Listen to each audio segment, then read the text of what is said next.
Sayuri atau Yud? Nah. Untuk mencapai target tertinggi capaian vaksinasi COVID-19 di Kabupaten Pali, Polri melakukan suntik vaksinasi di area kawasan pasar di sejumlah desa untuk menyisir pedagang serta pengunjung untuk divaksin. Para pedagang maupun pengunjung serta masyarakat di Desa Betung, Kecamatan Abab, Kabupaten Pali mendapatkan layanan suntik vaksin COVID-19 di Polres Pali. Kapolsek Penukal Abab, AKP Alpia menjelaskan, pihaknya menargetkan 1.000 dosis vaksin disuntik ke masyarakat, sehingga bersama pemerintah berupaya keras mencapai target capaian vaksinasi tertinggi. Untuk wilayah Kecamatan Abab, capaian vaksinasi COVID-19 peringkat kedua di Kabupaten Pali sesudah mencapai 70%.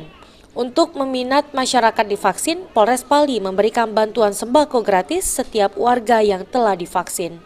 Aji, Pal TV.